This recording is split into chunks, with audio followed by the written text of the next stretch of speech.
Hello, Comic Book Junkies. It's the Frog Queen here, and today I'm bringing you the first in a series of interviews that I did while I was at TCAF, the Toronto Comic Arts Festival. Today I thought I'd open up the interviews with my special interview with Wes Craig. Wes Craig is the artist on the prolific Rick Remender image comic series comic book Deadly Class.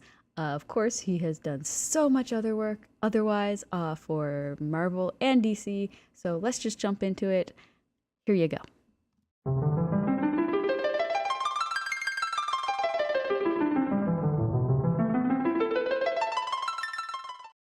Could you introduce yourself to my audience, please? My name is Wes Craig.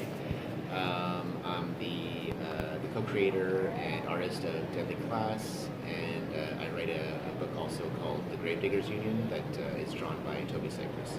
Oh, I love Toby Cypress. Yeah. Oh, I should have looked in there. I didn't look in that one. Nice. Yeah. So Deadly Class has had like an amazing amount of success. It's doing very well. Yes. It is. How's that make you feel? Appreciated. It's a trip. It's crazy. I did a bunch of work. I've been working in comics for maybe scared to like do the math and figure out or whatever exactly how many years. I used to say 10 years until I figured that it's been like 5 years since I started saying 10 years or whatever, like it's been a while. And I did work for DC and work for Marvel and like stuff kind of all over, but just, an issue this here, an issue of that there, never anything that was really gaining momentum or gaining like any kind of following or whatever.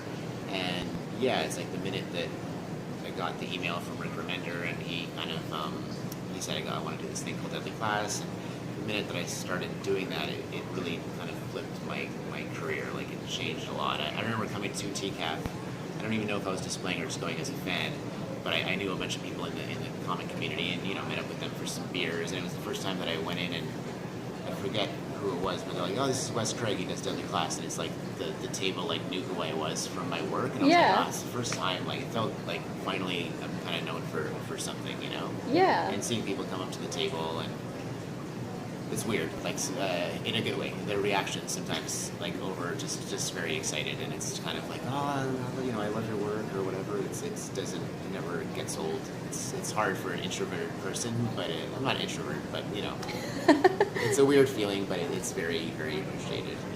Yeah. Yeah. So did you feel like in terms of, you said it like really changed your career, but do you feel that this creator-owned content, like just how do you compare it to the stuff like you've done for like the big two and stuff? Yeah, I think it really. I don't know why. I still kind of go back to it and try to figure it out. But it kind of set me free to experiment, and I think that's what I really like doing, is kind of playing with the page compositions and like playing with the rhythm of how the panels kind of play out over the course of the page or the issue or the trade or whatever. And they're like my favorite people in comics are like Will Eisner and B. Krickstein from AC Comics and Steranko, and people that really over the years, like, and Frank Miller is like a huge influence on Deadly Class, and just people that have really like played with how you tell a story in comics. Those are my favorite types of comics. And I don't know why I didn't do more of that in Marvel or DC. I think I would have gotten further faster maybe if I had really kind of played with that thing that I enjoy so much playing with. But I don't know. I always felt like I need to just deliver exactly what the script says, and it was no like confines that they put on me, but it's just something I put it on myself maybe. But once I had a thing that I had ownership of, I felt like it's time to do what I enjoy doing most, which is playing around with that stuff, Also, like I think I felt like I loved the people that Rick Remender works with. The artists he works with, I always feel are some of the best artists in the industry. So. And now you're in that group of people.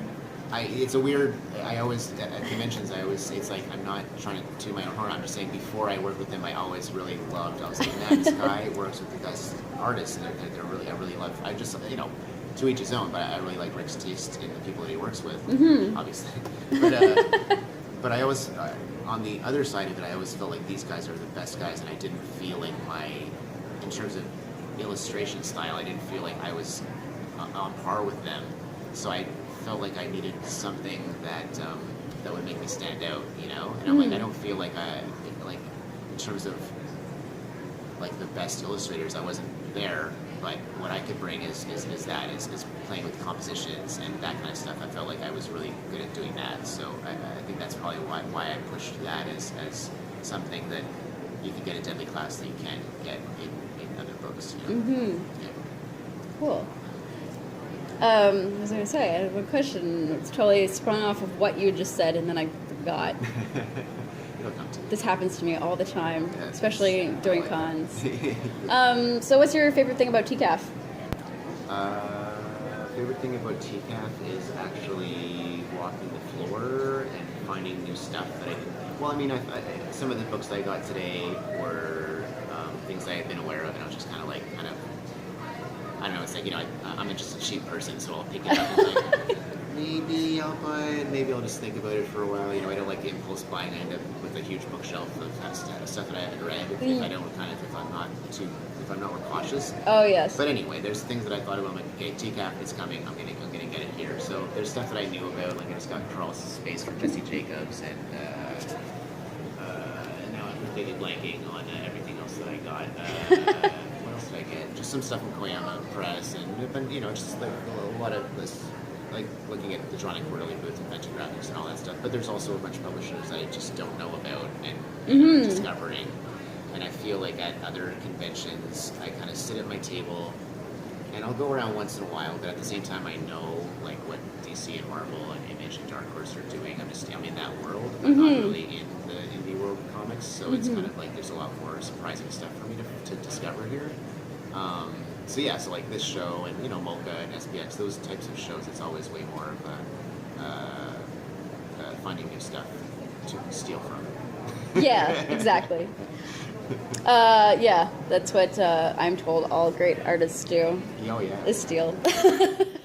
How can people find you online? To follow you on, if you're on social media? Yeah, it's WES CRAIG Comics is the name for my, like, the same thing for Instagram and Twitter and Facebook and all that stuff. Twitter gets updated regularly, and Instagram I should probably update more, and Facebook. Be a salesman. Be a salesman. But yeah, I try to keep it like up to date in terms of what I'm doing and where I'm going to be and stuff. You know. Great. Yeah. Wicked. Well, thank you so much. Yeah, thank you. Thank you so much for watching this video.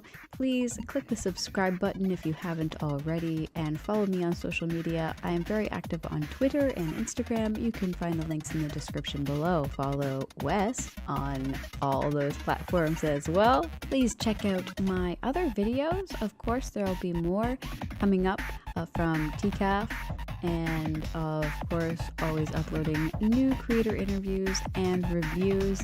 And of course, until next time, read something good.